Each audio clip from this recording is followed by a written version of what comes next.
විවාහ ජීවිතය කුසලයක් කරගන්නේ කොහොමද? ඒ තුළින් පන්සිල් ආරක්ෂා කරන්නේ කොහොමද කියලා අපි නිවැරදිව අවබෝධයක් ලබා ගනිමු. විවාහ ජීවිතය කියන්නේ කුසල් රැස් කිරීමේ ප්‍රථම කාරණා වූ අත්හැරීම දානය යන තේමාවෙන් පටන් ගැනීමක්. අපි විවාහ වෙනකොට අපි සතු බොහෝ දේ අපි අත්හරිනවා. ඒ වෙනතෙක් අපි අපේ මගේ කරගෙන තිබූ බොහෝ අය අත්හරිනවා. විවාහ වෙන තැනැත්තිය හෝ තැනැත්තා වෙනුවෙන් අපි මම ඒ හැමදේම කැප කරනවා, අත්හරිනවා, ආශාවන් අත්හරිනවා. නව පුජ්‍යලයක් සමග ජීවත් වීම සඳහා උත්සාහ ගන්නවා. එය බොහෝ සරල ක්‍රියාකාරකම් ලෙස පෙනුනද එය අමාරු කාර්යයක් බව ඔබටම වැටහෙනවා නේද? විවාහ වීමෙන් පසු දෙදෙනා අතර අන්‍යෝන්‍ය හිතවත්කම් විශ්වාසය ගොඩනැගෙන්නේද දෙදෙනාගේ තුළ පවතින මිත්‍රත්වයට බැඳී අත්හැරීමේ ගුණය හා පාපී ක්‍රියාවෙන් වැළකීමේ මේ පාරමිතාව ප්‍රගුණ කිරීම නිසා නෙවේද? විවාහ ජීවිතය තුළදී අපි අන් අයට බොරුවක් වංචාවක් කරනවා නම් ඒ විවාහය සාර්ථක වෙනවාද? තම ස්වාමියා සතු දේ තමන් සතු වුණාට එය ස්වාමියාගේ රහසෙන් තමන් එය අත්කර ගැනීමට හෝ ලබා ගැනීමට උත්සාහ ගන්නවා නම් ඒ සොරකමක් නෙමේද? කාමීච්ඡාචාරය. තමන් සතු තමන්ට හිමි නොවන අන් අය සමග අසුරකට සිතින් හා කයින් වචනයෙන් යොමු වීම පාපයක් නොවේද? විවාහ ජීවිතයේදී පිවිසෙන්නේද ඉන් පෙරද තම මිතුරා මිතුරිය තමන්ගේම කියා හැඟීමක් පහළවන්නේද එකට එක්ව කුසල් රැස් කිරීම නිසා නොවේද?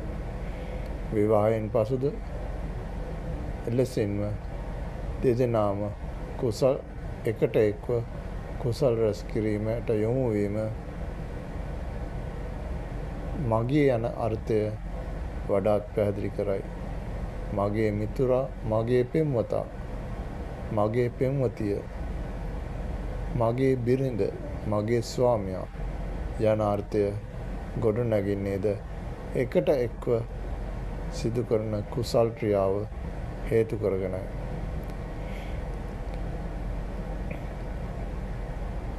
එවන් ලෙසින් කුසල් රැස් කරන්නේ නැති විවාහ ජීවිතය හෝ පෙම්වත් ඇසුරක ආදර සම්බන්ධතා ගොඩනගා ගැනීම තුළින් මගේ නොවන අය සමග ඇසුරකට යාමද කාමීච්ඡාචාරයට මුල පුරන්නකි. විවාහ වන්නේ සහතිකයෙන් පමණක් නම් එතුළ එදෙනා එක්ව කුසල් රැස් නොකරනවා නම් ඔවුන් තවදුරටත් අන් ඇසුරක් හා සමානයි ඔවුන්ගේ ජීවිතය. එනිසා විවාහපත් දෙදෙනාම එකට එක්ව එක්වීමක් ලෙස සලකන්නේද කුසල් රැස් කිරීම සිදු කරන නිසාවෙනි. එවැගේම මත්පැන් පානය සුරාව සූදුව ද පාපයට මුල පුරන්නකි.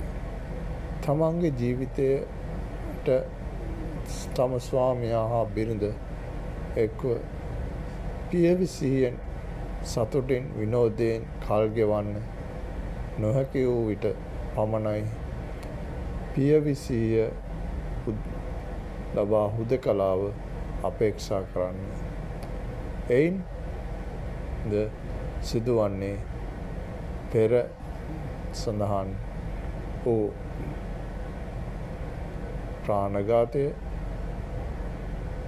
මුසාබස් කීම, අදිත්‍යාදානය හෙවත් සොරකම සහ කාමීච්ඡාචාරය වැනි ක්‍රියාවල නොදැනුවත්ම යොමු වීමට විකල් වූ සිහිය හේතු වන බව ඔබත් මමත් දන්නා සත්‍යයක්. එසේනම් විවාහ ජීවිතය කොතරම් තවදුරටත් අපේ ජීවිතයට කුසලයක් අස් කරන්න නොවෙන්නේද? එයා ඔබ මොහොතක් සිතන්න. අත්හැරීම දානය. දානය යනු අත්හැරීමයි. සීලය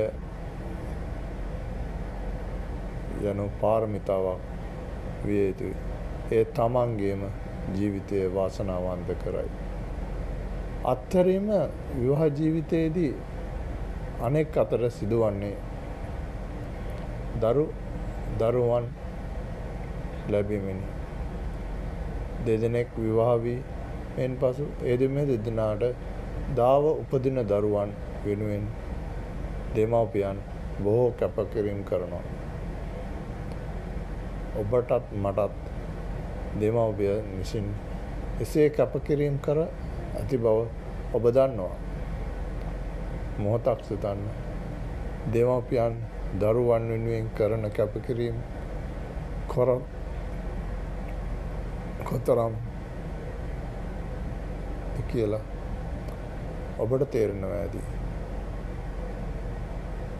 කිසිම ලෝභකමක් නැතුව ඔවුන් එම කැපකිරීම් කරන්නේ තමන්ගේ දරුවන් වෙනුවෙන්. එසේනම් තමන්ගේ දරුවන් සමගද ඔවුන් තමන්ගේම හැඟීම ගොඩනගා ගැනීම වෙනුවෙන් දරුවන් කුඩා කාලයේ සිටම දරුවන් සමග එක්ව කුසල් රැස් කිරීමට යොමු විය යුතුය. පාපයෙන් වැළකිය යුතුය. දරුවන් පාපයෙන් වළක්වා ගැනීමට යොමු විය යුතුය. දෙමව්පියන්ගේ කාර්යභාරය අතර වැදගත් වන්නේ එයයි. එවැගේම ඔබ මොහොතකට සිතන්න. කුසල් රැස් කිරීමේදී දානය මූලිකයි. අත්හැරීම ඒ අතර ප්‍රධාන තැනක් ගන්නවා. ලෝභකමකින් තොරව තමන්ගේ දරුවන් වෙනුවෙන් ඇස්සිස් මස් නහර පවා දෙමව්පියන් දන් දෙනවා. එය පාරමිතාවක් ලෙස ඔවුන් පුරණය කරනවා.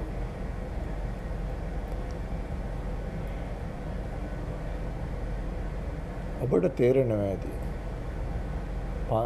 ධර්මයේ තුල තවත් අන්තර්ගතයක් අවශ්‍යයි. සිංහලවල් සූත්‍රයේ කියනවා යුතුයකම් පහක් ගැන. යුතුයකම් හා වගකීම් ගැන. එයින්ද ධර්මයේ ඇති පිවිතුරු බව පැහැදිලියි. ඔබේ ජීවිතයේද ධර්මයට අවනත වෙන්න. එයින් විවාහ ජීවිතය සාර්ථක කරගෙන ගනිමින් ඔබ සොයන නිර්වාණය පෞල් ජීවිතය තුළින් ගොඩනගාගත හැකි බවත් ඒ තුළට යාම නිවැරදි බවත් ඔබ ඔබේ බුද්ධියෙන් අවබෝධයෙන් තේරුම් ගත යුතු කාලය යයි